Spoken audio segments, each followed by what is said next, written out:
New at 5, new reaction from state lawmakers about the state superintendent's claims of historic federal funding. Some lawmakers on both sides of the aisle tell Fox 23's Tanya Motorzycki that it's nothing that State Superintendent Ryan Walters should take credit for.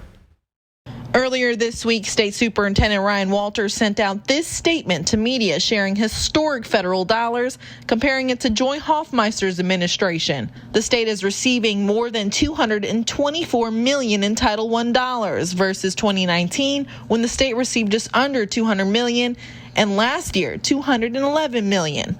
Walters saying in a statement, "My office has been working tirelessly to ensure that every school in the state has the funding needed to adequately educate our kids."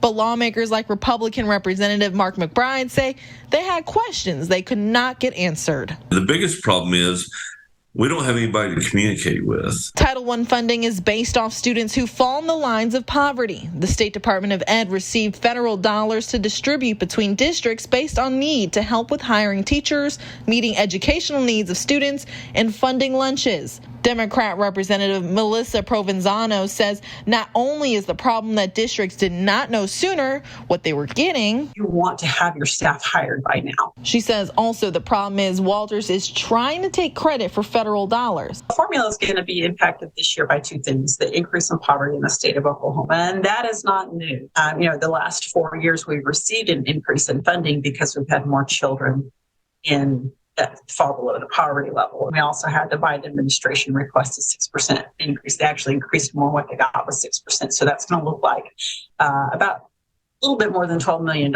I reached out to Walters' office to see why he's calling it historic and potentially celebrating bringing in more federal dollars on behalf of impoverished kids, and if the districts received their amounts yet.